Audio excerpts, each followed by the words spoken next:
Assalamualaikum warahmatullahi wabarakatuh.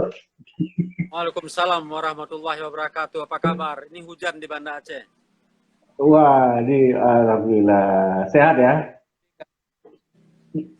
Ini di mana? Di galeri potret ini.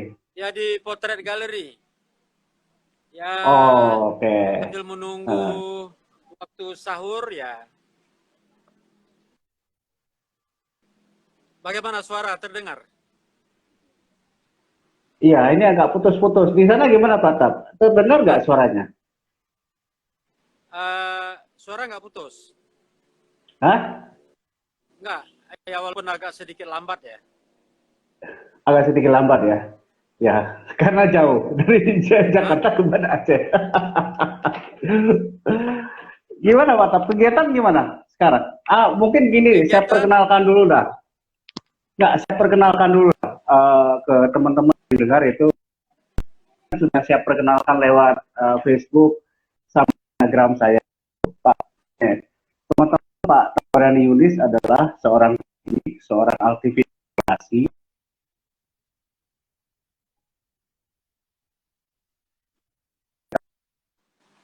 sebagai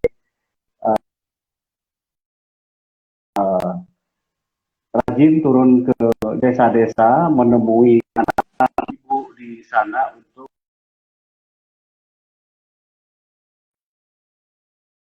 masyarakat seperti lain. Salah satu pelatihan juga adalah pelatihan menulis. Nah, ini yang menjadi apa namanya kita pada sore hari ini. Beliau kira-kira sudah lebih 1.000 perempuan di Aceh yang dilatih menulis, dan tidak hanya sekedar melatih, tapi Pak Tabrani dan bersama CCD, lembaga yang dipimpinnya, juga menciptakan ruang bagi mereka setelah belajar. Lalu Pak Tab mendirikan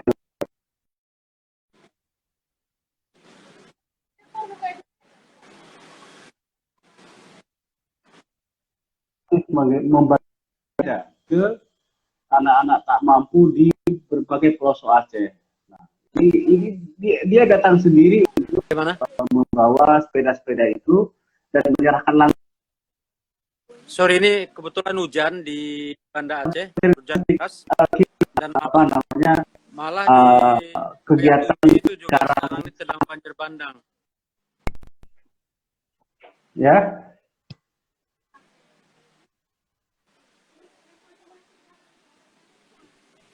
Halo Batak, Ya sepertinya halo, nih jeda saya harus putus apa nih. namanya.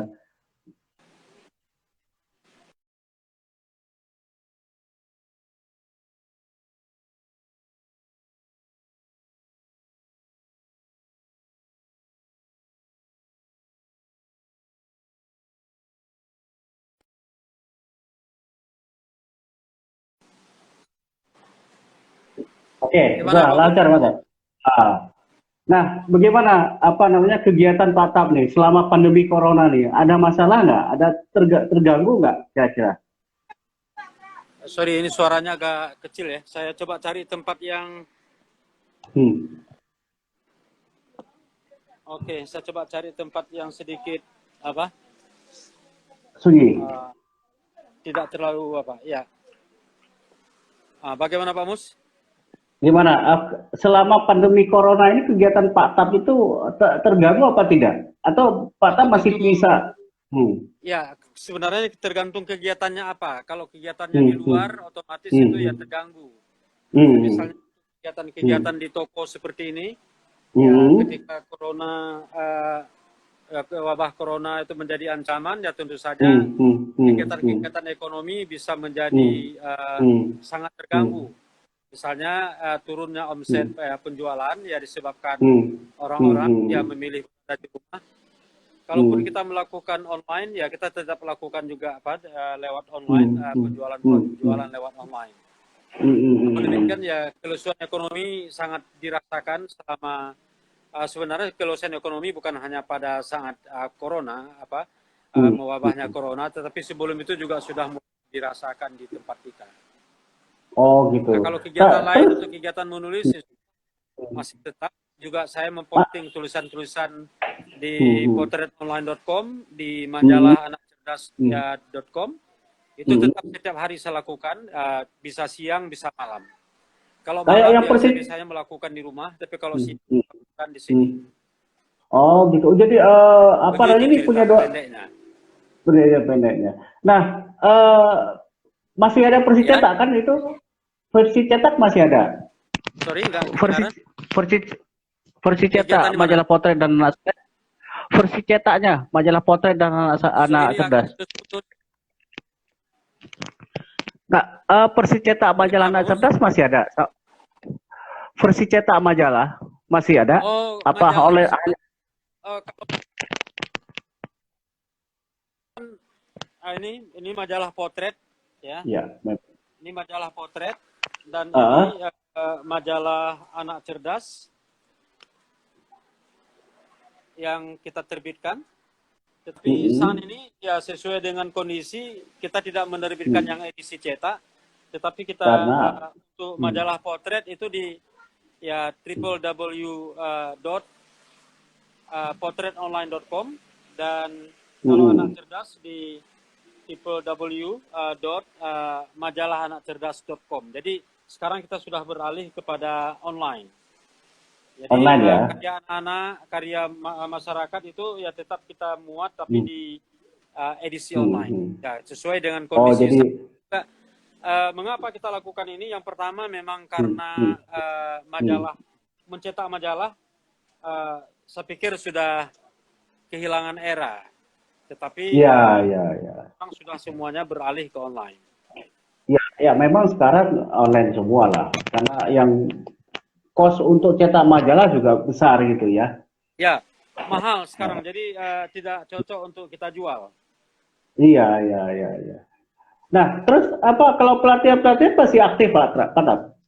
Pelatihan-pelatihan ke Kalau kampung-kampung pelatihan aja yang gitu. ya ini kan sejalan dengan Hmm, apa namanya kegiatan-kegiatan di LSM juga sudah apa namanya hmm, berkurang juga.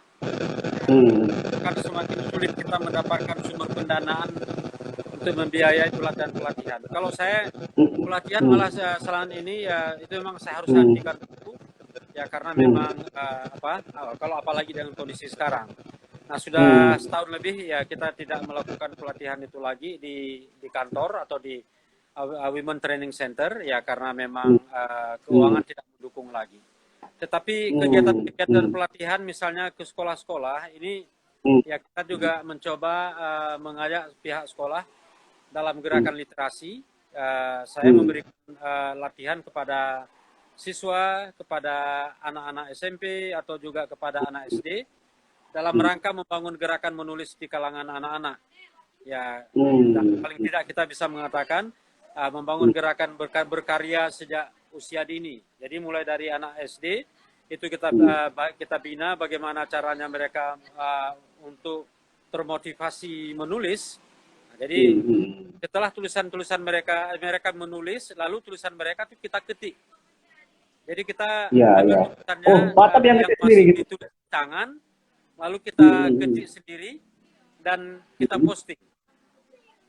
Nah, jadi Di begitu. oh Kemudian di salah satu cara untuk memotivasinya, kita juga hmm, apa namanya meminta anak mengirimkan fotonya. Jadi di hmm, tulisannya itu ada foto yang apa yang kita muat. Jadi begitu. hmm, hmm. Jadi ini bisa menimbulkan semangat tambahan buat mereka ya.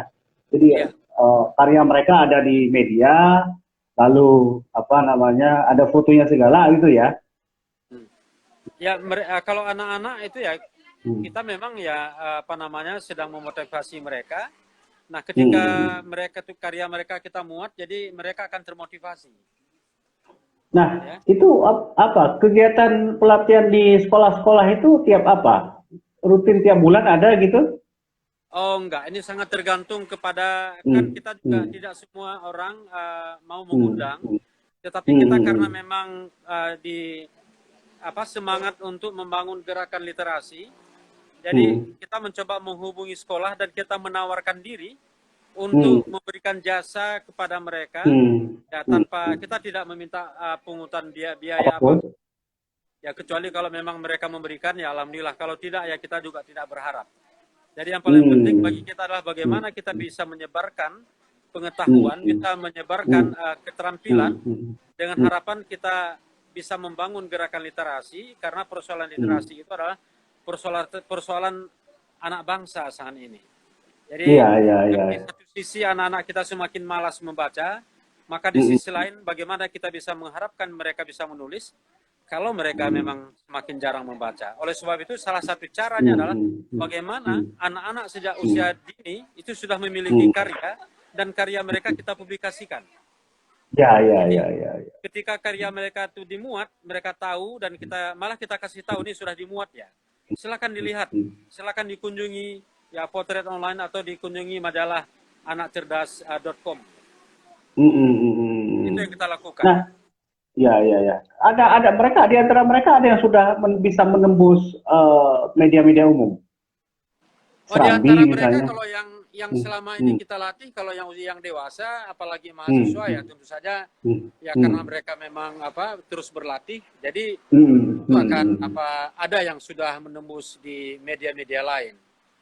Kalau saya kan menyediakan untuk menerbitkan Potret memang untuk menyediakan ruang kepada masyarakat, kepada anak-anak, kepada ya perempuan khususnya untuk memiliki tempat mempromosikan atau juga mempublikasikan tulisan-tulisan mereka. Karya-karya mereka lah. Bahwa saya juga memperlakukannya mempercepat kebahagiaan orang. Seperti yang kita rasakan bahwa ini betul. Bagaimana ketika tulisan kita dimuat di sebuah media, kita merasakan begitu bahagia, kita merasakan begitu senang. Nah, kita sudah merasakan senang. Bagaimana sekarang ini kebahagiaan itu juga bila perlu kita percepat, sehingga orang ketika dia mengirim, wah katanya cepat sekali dimuat Pak ya. Ya cepat, karena memang tujuan kita adalah untuk membahagiakan orang lain. Kita bisa membahagiakan orang lain dan kita juga akan bahagia. Kan begitu kuncinya. Iya. Tapi training di Banda Aceh itu ya memang terhenti karena biayanya memang besar karena harus mendatangkan mereka ke Banda Aceh ya. Oh ya, kalau dulu kan pelatihan-pelatihan yang kita lakukan itu adalah dengan mengundang mereka dari desa-desa, kita bayar semua. Kita bayar ongkos transportasi mereka, kita bayar makan, kita bayar penginapan. Ya, setelah itu juga kita memberikan sedikit uang saku. Nah, itu kebetulan juga ya karena memang Allah memberikan kemudahannya lewat bantuan para donatur. Nah, sekarang memang tidak ada lagi sumber pendanaan untuk mengadakan pelatihan-pelatihan seperti dulu ya. Bagaimana? Kalau sekarang? Kalau sekarang ini ya, kalau pelatihan itu nggak bisa kita lakukan lagi karena memang donatur sudah tidak mau ya membantu lagi untuk kegiatan-kegiatan itu karena dianggap bahwa persoalan di Aceh sudah selesai. Padahal kalau yang banyak upaya untuk membangun kemampuan literasi masyarakat kan itu membutuhkan waktu yang panjang. Hampir tidak pernah selesai karena terus berganti kan itu. Ya. Iya. Kalau saat ini memang mereka tidak mau membantu itu lagi. Bukan hanya itu juga, malah untuk persoalan-persoalan yang lain ya di luar itu ya saya kira juga sudah tidak ada. Tapi bagus juga sih melakukan siasat untuk datang langsung ke mereka ya, ke sekolah-sekolah gitu, dan ke komunitas-komunitas. Mungkin itu juga sangat membantu ya. Nah, sebenarnya kalau saya boleh bercerita sedikit. Iya, silakan Pak Cap. Orang-orang kan bertanya, bagaimana kenapa sih saya menerbitkan majalah Potret gitu. Iya, betul. Sama Anak Cerdas. Mungkin sedikit saya ceritakan Potret itu sebenarnya embrionya itu sejak tahun 98 saya sudah pikirkan menerbitkan majalah Potret. 98 sudah ada tuh nama Potret, tetapi belum bisa kita terbitkan. Artinya idenya konsepnya sudah kita buat pada tahun 98. Tetapi karena memang tidak ada dana pada saat itu, akhirnya alhamdulillah mulai pada 11 Januari 2003 barulah kita meluncurkan satu majalah yang kita berikan namanya majalah Potret. Jadi itu 5 tahun kemudian ya. Tuan Kamal itu dia ingat juga dengan majalah itu dengan majalah potret. Tuan Nah, Kamal kenapa Farsa potret? maksudnya kan? Sebenarnya nama potret itu kan ada dengan maksud adalah untuk mengcapture, ya, mengcapture tentang kehidupan perempuan. Jadi makanya majalah potret sebagai media perempuan Aceh awalnya itu dimaksudkan untuk mengangkat persoalan-persoalan yang dihadapi oleh kaum perempuan di Aceh. Oleh sebab itu, yang pertama kita mengatakan bahwa kalau kita membaca koran setiap hari pada saat itu, selama 1 bulan itu tidak ada satu tulisan perempuan pun yang muncul di koran. Nah, saya berpikir mengapa demikian? Artinya akses perempuan terhadap media juga masih sangat rendah pada saat itu. Oleh sebab itu, karena organisasi saya, Center for Community Development and Education, itu bekerja untuk kegiatan pemberdayaan perempuan, maka saya berpikir bagaimana menyediakan ruang untuk perempuan agar bisa berekspresi. Nah, itu. Loh, Ketika putus mereka nih. memiliki ruang ekspresi, ya ternyata ya ada persoalan lain. Persoalan Persoalan apa ya? kemampuan menulis. Kemampuan menulis. Nah, karena memang ada mereka memiliki banyak masalah, tetapi bagaimana menuliskan itu? Maka saya mulailah melakukan pelatihan dengan melatih sebanyak 25 orang perempuan dari 6 kabupaten di Aceh. Itu pertama ya, pelatihan pertama ya? Cikal bakalnya. Yang pertama. Yang pertama Tahun itu. Lalu kemudian ya berproses, bermetamorfosis. Lalu akhirnya sampai ya saat ini saya mengatakan sudah lebih dari 1.000 perempuan Aceh yang mendapatkan pelatihan menulis. Di samping itu juga ada anak-anak laki-laki, itu merupakan anak-anak sekolah, baik di tingkat SD, SMP, maupun di tingkat SMA. Nah, kenapa fokus ke perempuan, Pak Tap? Apa kira-kira, apa dasar pikirannya pelatihan menulis ini? Bagaimana? Kenapa fokus di perempuan? Kira-kira apa dasar pikirannya apa? Pelatihan menulis ini maksudnya? Oh, itu begini. Kenapa fokus di perempuan? Ya karena sebenarnya ya CCD itu memang konsennya kepada perempuan.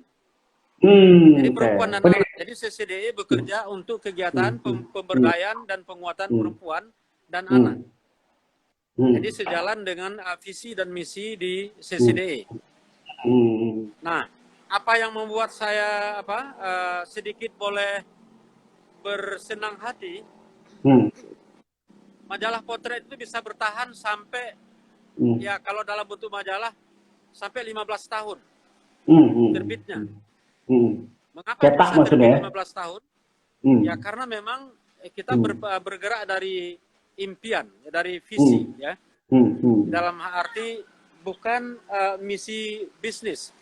Kalau itu bisnis maka ya saya kira 1 kali 2 kali terbit, kalau tidak menguntungkan maka dia harus ditutup. Betul. Iya, tapi betul. Karena ini adalah sebuah impian,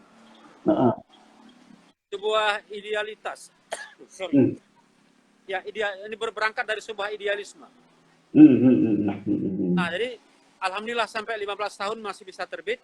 Lalu kemudian kita mengikuti perkembangan kita online. Itu online kita sebenarnya sejak tahun 2000 sudah kita jajaki dulu dengan memulainya dengan membuat websitenya CCDE. Iya. Tahun 2013 Tapi kemudian saya memulai menerbitkan majalah Anak Cerdas. Itu apa tujuannya? Tujuannya juga dalam rangka membangun gerakan berkarya sejak usia dini. Makanya anak-anak kita dorong, kita ajar, kita bimbing untuk mau menulis. Ini begitu yang kita lakukan. Nah, anak cerdas itu apa? Beredar di Aceh aja? Dan potret itu? Bagaimana anak cerdas?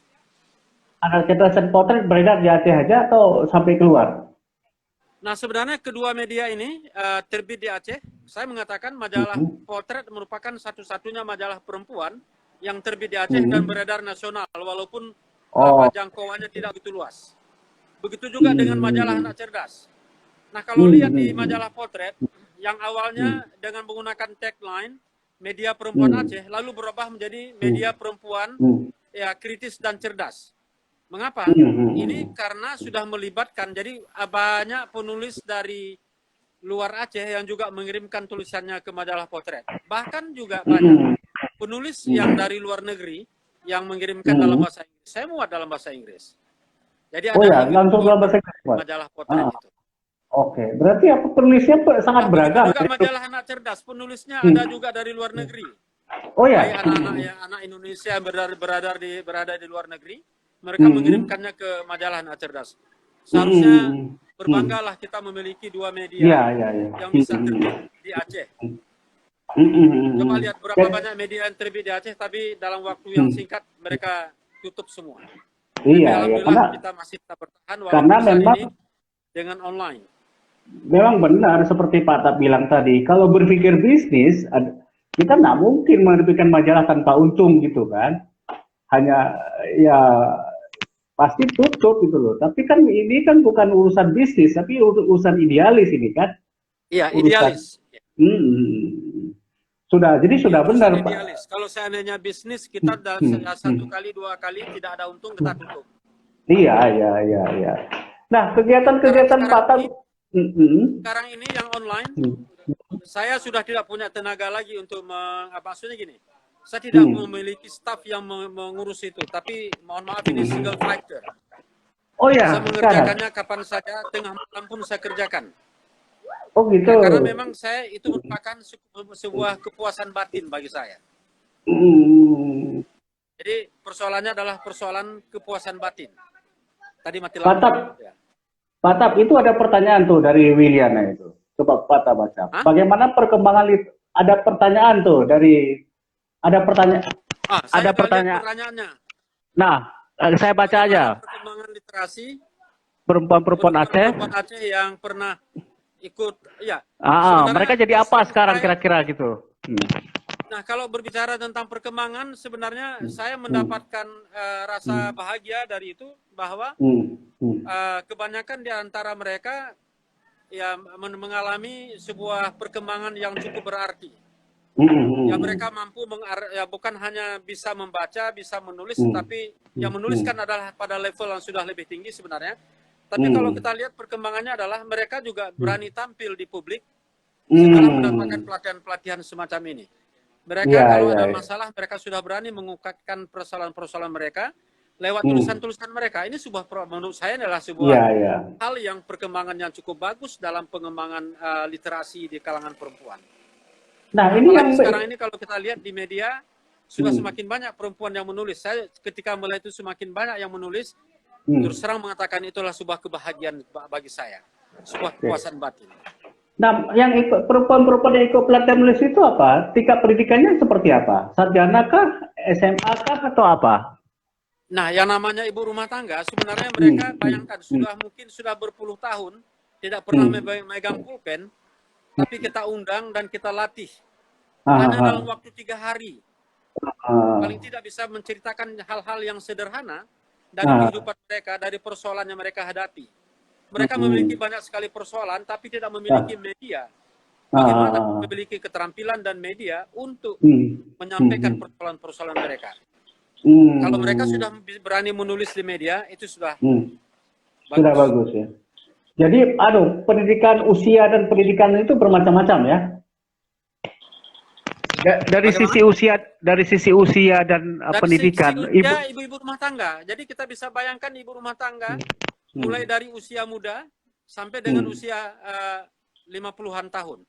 Oh, ada 50 tahun juga? Iya. Ada 50. Nah, ini sewaktu kita melatih mereka, jadi malah kita nggak berani memanggil kakak, jadi kita manggil ibu, kan begitu. Oh iya. Ini bagaimana menggali mengkurasi mereka, memilih mereka untuk ikut pelatihan itu Pak Tab dulu? Nah, CCD itu kan punya pendekatan. Pendekatan yang kita lakukan adalah membangun kelompok-kelompok di tingkat masyarakat, ya kelompok perempuan. Jadi mereka kan bukan hanya pelatihan menulis saja yang kita berikan, ada banyak pelatihan lain yang kita berikan. Misalnya tentang bagaimana menjalankan usaha, pelatihan gender, ya pelatihan-pelatihan public speaking, dan itu juga kita lakukan ya supaya mereka bisa tampil di publik. Ya. Jadi dari segi usia bervariasi. Jadi Dan juga ibu-ibu latar belakang pendidikan rata-rata itu kebanyakan SMP dan SMA. oh Malah ada yang gitu. SD. Tapi bisa menyerap dengan baik ya, apa namanya, materi-materi yang diberikan ya. Bagaimana? Mereka bisa menyerap dengan baik materi-materi yang diberikan ya. Meskipun Alhamdulillah, sekolahnya ini kan tidak tergantung bagaimana metodologi yang kita gunakan. Hmm, Kita menggunakan metodologi yang membuat mereka bisa terlibat semua, sangat partisipatif. iya, iya, iya, iya, iya. Nah, ini para pelatihnya dari mana aja, Pak Tap? Pernah Ya, mengundang para dari pelatih Jakarta? kita mengambil termasuk saya dan juga teman-teman yang memang Hmm, memiliki kapasitas hmm, untuk di bidangnya masing-masing. Bisa hmm, dari kalangan kampus, bisa dari hmm, kalangan teman-teman di LSM. Ya, hmm. ini tetap kita minta partisipasi mereka untuk memberikan pelatihan itu. Saya yakin Pak Itu Us pernah juga ikut melatih. pernah. Yang lain dari Jakarta siapa yang pernah ke sana, yang pernah ikut melatih? Saya Sahabat kan punya Pak Tap, pengalaman Pak itu. Eka? Hmm. Bagaimana? Yang lain, penulis lain siapa dari Jakarta yang pernah ikut yang pernah memberi pelatihan? Oh banyak, termasuk Adi Warsidi juga ada Oh, ada Tibet ya, ada banyak. Oh, kita melibatkan banyak orang. banyak orang. Ya, ya, ya, ya. Kalau ke Nah, sekolah-sekolah itu ya rata-rata saya. oh iya, iya, iya, Karena kenapa? Ke sekolah kan mereka tidak akan memberikan bayaran. iya, iya, iya. Saya sampai ke Melabu, sampai ke ke daerah-daerah, ke PD dan segala macam. Saya membawa mobil sendiri kan. Ya, kebetulan ada Ah, diberikan mobil oleh Allah kan. ah. Jadi ini keliling ke seluruh Aceh, Pak Tap, ke desa-desa gitu untuk ngajar pelatihan itu, ke sekolah-sekolah itu. Keliling ke desa-desa di seluruh Aceh, Pak Tap, untuk ngajar pelatihan di sekolah-sekolah itu. Bagaimana? Keliling ke desa-desa ke seluruh Aceh untuk ngajar pelatihan, Nah, ngajar anak-anak menulis untuk itu. keliling ke desa itu ada dua kegiatan saya. Kegiatan yang pertama Hmm. adalah Hmm. dalam rangka membangun gerakan literasi pemberdayaan perempuan dan anak. Dan yang Hmm. kedua, saya punya program 1000 sepeda dan kursi roda Oh, untuk oke, membantu oke. anak yatim, yatim piatu, dan Hmm. anak-anak Hmm. miskin serta Hmm. disabilitas yang ada di Hmm. Aceh untuk bisa mengakses sekolah. Jadi Hmm. kesulitan untuk membantu mereka yang mengalami kesulitan akses ke sekolah itu Hmm. ya saya memberikan dengan lewat program ini saya memberikan bantuan satu sepeda. Sepedanya dengan Hmm. kualitas ya saya mengatakan untuk ya bagus, cukup bagus. Karena mereknya kita memiliki Hmm. merek yang bagus dengan maksud Hmm. agar sepeda Hmm. yang mereka gunakan itu tahan. Hmm. Jadi Awet jangan ya. sampai dua kali, Hmm. tiga Hmm. kali mereka Hmm. naik lalu hancur. Tapi ini mungkin sampai dia bisa mewariskan sepeda itu adik-adiknya. Ini kursi roda juga berarti, Pak Nah, Tap? program ini dibantu oleh Hmm. siapa Hmm. saja yang mau membantu. Ada donatur yang Hmm. membantu satu sepeda, mau Hmm. 10.000, Hmm. mau berapa. Hmm. Ya, Hmm. saya terima dan saya akumulasikan untuk membeli satu sepeda. Saat ini Hmm. satu sepeda itu seharga Hmm. 2 juta rupiah. 2 Yang juta besar ya. dan yang kecil itu Hmm. seharga 1.700.000. Jadi teman ini kalau ada misalnya yang teman-teman kita yang mendengar pengen nyumbang sepeda buat anak-anak bisa ya. Bisa, bisa, bisa. Tinggal langsung hubungi Pak Tap, berapapun terserah ya, nanti Insya Allah. diakumulasikan ya. Insya Allah. Ya, ya, ya. Selama ini dari mana? Kabarnya dari teman-teman Pak Tap yang di luar negeri yang banyak membantu itu. Ya. Saya banyak ya teman siapa saja yang bantu. Saya memang Hmm. awalnya tuh dari CCD uangnya saya ambil dan juga dari Hmm. majalah potret. Pada saat itu saya membeli 70 sepeda dulu. Ya dengan Hmm. dana dari CCD dan majalah Hmm. potret. Lalu barulah sumbangan-sumbangan dari orang. Ada satu Hmm. yang sangat membantu Hmm. saya tuh namanya Pak Lastov Rasmussen. Itu dari Hmm. TV2, dia bekerja di TV2 Denmark. Dia terus Ah. mengirimkan uang, ya minimal Hmm. bisa membeli satu sepeda, ya sekitar 2 bulan nanti dia kirim lagi, 2 bulan nanti Hmm. dikirim lagi. Dia adalah orang yang membantu saya sejak tahun 2005. Dia membantu saya Hmm. ketika dia tahu saya pada saat itu ya Hmm. mengalami Hmm. ya musibah Hmm. tsunami pada saat itu. Dan sampai dengan Hmm. hari ini dia masih Hmm. mengirimkan saya. Baru-baru ini dia mengirimkan duit 3.100.000. Jadi 3.100.000 saya sudah bisa membeli Beli satu satu. sepeda dan masih ada lebih. Iya, iya, Alhamdulillah. iya. Alhamdulillah. Sudah berapa sepeda Pak Tap yang sudah disalurkan? Yang sudah saya distribusikan sekitar Hmm. 250 sepeda. 250 ya. Iya. Nah, berarti masih kurang apa ya? Masih kurang 750 lagi ya dengan program Pak Itu Tap kan itu ya. namanya program 1000 sepeda. Oh, ya ya. Artinya terus ini program yang terus bergulir ya. Iya. Program terus. Nah, kalau kegiatan menulis masih tetap Pak Tap. Hah? Kegiatan menulis masih tetap. Oh, masih menulis masih Masih. tetap. Malah sekarang ini anak saya, Hmm. ya ini Mana anaknya nih? anak Diperkenalkan saya dulu. sudah mulai menulis. Oh ya. Ya, tapi dia menulis dalam bahasa Inggris. Tapi saya Oh. Nah, ini yang kecil belum lagi. Tapi mereka Halo. berbahasa Inggris. Iya, iya, iya. Bukan bahasa Indonesia ya? Menulis kemana itu? Ke potret juga atau kemana? Jadi saya begini, anak saya alhamdulillah sudah mulai menulis. Sama seperti Pak Mus juga, ya bagaimana dengan si kakak yang sudah pernah menjadi majalah potret kan. Nah ini sekarang anak saya dorong untuk menulis, tapi dia menulis dalam bahasa Inggris.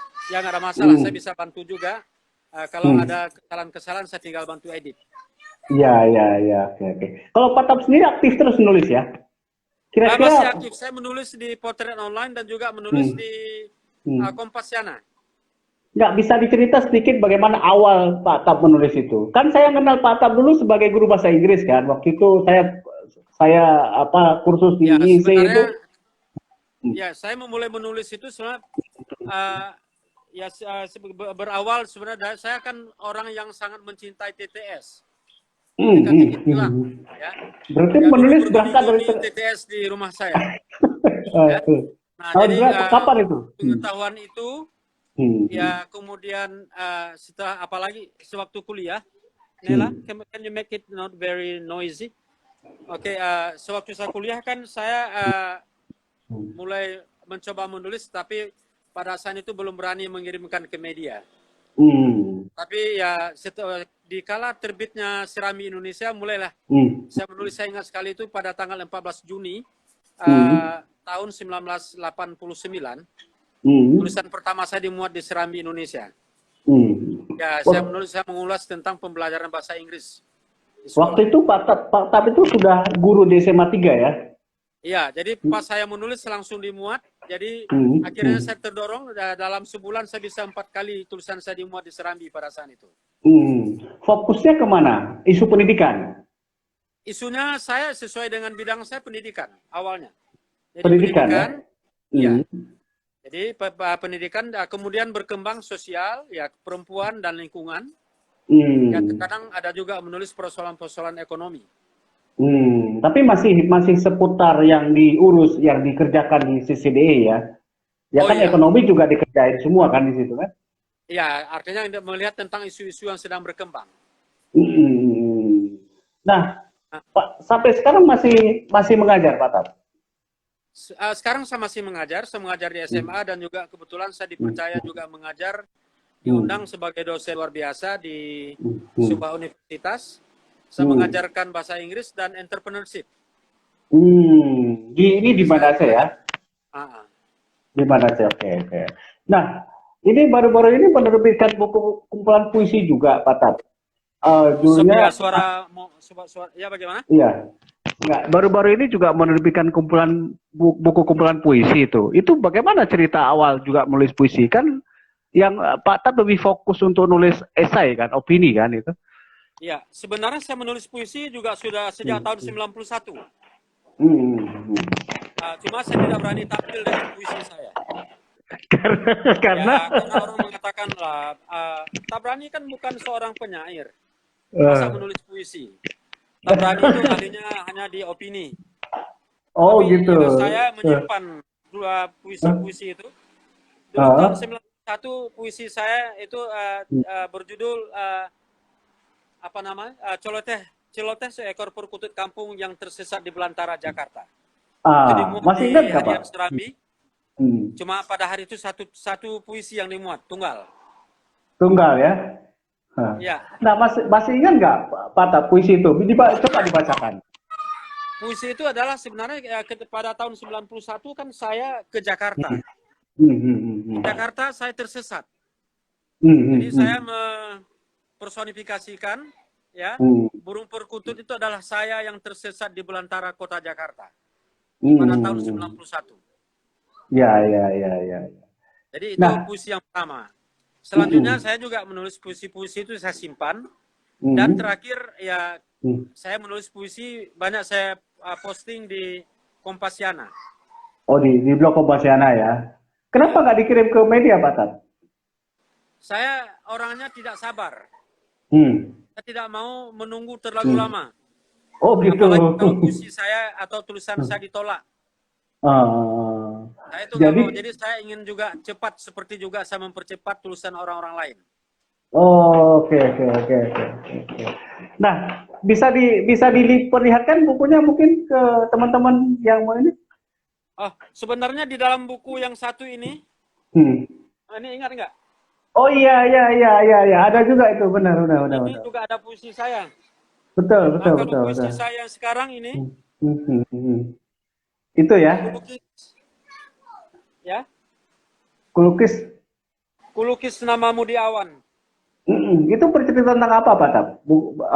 Buku itu? Ya, ini sebenarnya merupakan kumpulan puisi yang cukup banyak dari berbagai sisi.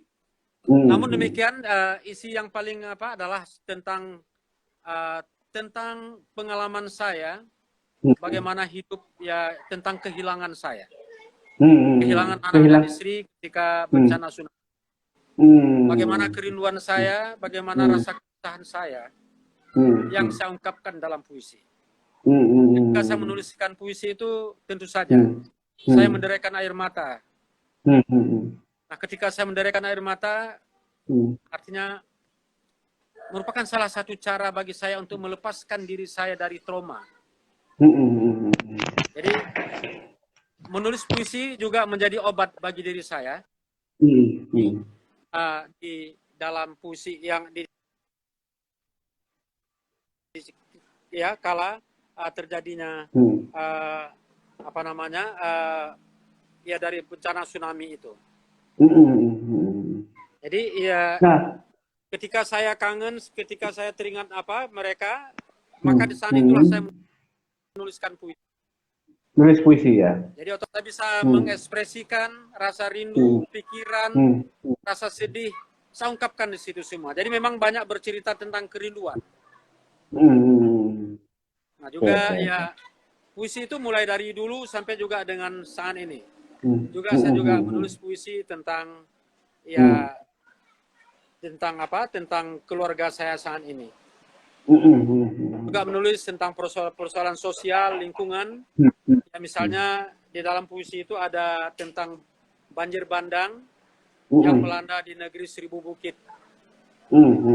Ya pokoknya saya mengumpulkan itu. Sekarang juga setelah buku ini dicetak, ini masih ada puisi-puisi yang lain, Pak Mus.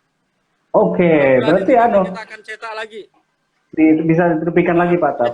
Ada satu buku saya tentang pendidikan sudah 5 tahun itu belum saya terbitkan. Nah, itu tapi juga menarik pada lebih duluan. Padahal orang kenalnya sebagai pengamat pendidikan ya. Ya. Nah, terus buku-buku esai itu ada berapa banyak, Pak Tab? Bagaimana? Esai itu ada berapa banyak, Pak Tab? Sorry, saya nggak dengar.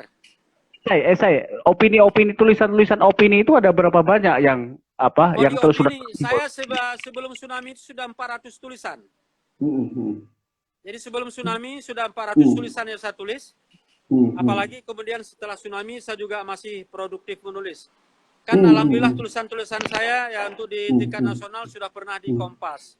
Di Kompas saya pernah 2 kali, di Republika, di Suara Pembaruan, Jakarta Post, dan juga Republika. Ya. Berarti memang udah sering ada mungkin di ya media-media lain ya. Kalau dulu kan awalnya pernah saya di Swadesi. Sulawesi itu hampir setiap bulan saya menulis. Oh ya dulu ya. Kalau saya nulis puisi dulu. Di Sumatera dulu di analisa dan waspada. Oh jadi 400 kalau 400 tulisan itu ya bisa 10 buku kali itu. Tapi yang sebelum tsunami sudah habis semua, hilang. Lah, Saya tidak bisa terus, mendapatkan jejaknya. nah yang terkumpul ini hilang ketika tsunami maksudnya? Sorry, agak apa? Bagaimana? Nah, itu hilang ketika tsunami. Ah, ah. Buku-buku apa namanya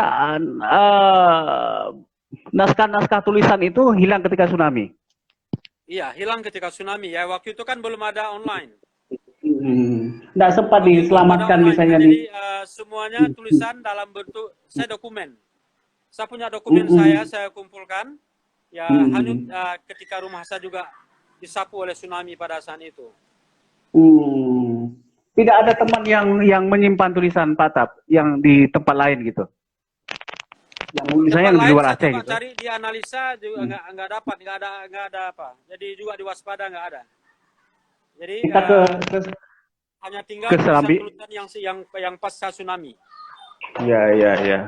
Jadi yang padahal ya tulisan-tulisan dulu juga menarik biar bagaimana melihat situasi pada saat itu ya. Ya, ya, ya, ya. Ya, terus apa namanya? Ini kegiatan Pak Tap selanjutnya apa ini? Hah? Sudah melatih kegiatan Pak Tap yang lain yang Saya belum akan tetap konsisten dengan apa yang saya lakukan. Saya akan tetap melakukan itu. Ya ada, makanya ini sekarang ini pun saya karena saya mengajar mahasiswa, mereka juga saya berikan tugas menulis dan tulisan mereka itu saya bongkar, lalu saya muat. Jadi kalau dilihat di potret online itu banyak tulisan mahasiswa sekarang. Jadi bagaimana kita melahirkan penulis-penulis yang andal, ya mudah-mudahan mereka akan bisa menikmati hasil tulisannya seperti kita selama ini juga menikmati kebahagiaan dari menulis itu. Iya, iya, iya, iya. Oke, oke. Ini menarik sekali nih buat teman-teman bisa menjadi inspirasi. Dan mahasiswa itu juga didorong untuk nulis ke ini kan ke media umum kan Pak Tap kan? Yang teman-teman mahasiswa Pak Tap juga didorong untuk nulis di media umum juga kan? Sorry, saya kehilangan apa suaranya ya. Enggak, mahasiswa Pak Tap juga didorong untuk nulis ke media-media umum juga iya. kan? Selama saya mengajar di universitas, saya selalu memberikan mereka tugas menulis dan tulisan mereka itu saya muat. Mereka menulis tentang entrepreneurship, mereka juga sekarang ini misalnya saya mengajar sekarang ini di bimbingan konseling. Bagaimana mereka bisa menjelaskan, menceritakan tentang masa depan jurusan bimbingan konseling dan juga sarjana konseling ke depan itu seperti apa. Bagaimana bisa menjadikan itu sebagai juga bahagian daripada kegiatan entrepreneurship mereka ketika mereka nanti tidak mendapatkan pekerjaan sebagai pegawai negeri. Jadi mereka saya minta menulis. Panjang tulisan maksimal 800-an kata. Iya, iya, iya, iya, benar. Ya, ini apa kegiatan-kegiatan yang sangat memberi inspirasi buat siapapun lah. Saya kira ini obrolan ini sangat menarik, Pak Tap. Obrolan ini sangat menarik. Ya, dengan apa yang saya lakukan. Yalah, kami berdoa semoga kegiatan-kegiatan Pak Tap itu lancar dan saya kira ini penting diteruskan karena seperti Pak Tap bilang tadi bahwa perjuangan literasi itu bukan perjuangan sebentar dan perjuangan yang terus-menerus gitu. Saya kira mungkin obrolan kita sudah sampai pada waktunya. Di Jakarta ini sudah azan buka puasa, Pak Tap.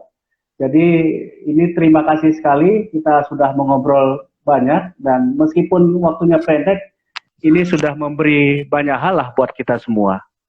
Pak Tap, terima kasih banyak. Sukses selalu. Sampai ketemu lagi. Teman-teman, terima kasih. Ya, impian mungkin belum selesai. Impian yang belum selesai. Iya, iya, iya. Teman-teman. Terima kasih banyak kepada teman-temannya juga yang sudah mengikuti acara kita. Iya, ya. Ya, teman-teman terima kasih banyak sudah bergabung. Tadi ada Ada Willy, ada dari jual buku sastra di Jogja ini teman-teman. ada Arfani Budiman itu dari Bandung, ada beberapa yang lain saya lihat tadi itu. Ada Iva Manan, ada Cak Sudi ini Sudianto waktu pernah juga nih jadi apa kita ngobrol-ngobrol dengan Cak Sudianto nih. Dan ada banyaklah teman-teman yang tadi sudah bergabung dan memberi komentar. Mungkin kita tidak bisa menyebutkan satu persatu. Baik teman-teman, Pak Tap dan teman-teman semua terima kasih. Sampai bertemu lagi. Selamat berbuka puasa. Selamat berbuka puasa semuanya. Terima kasih Pak Tap. Salam buat keluarga. Assalamualaikum. Assalamualaikum warahmatullahi wabarakatuh.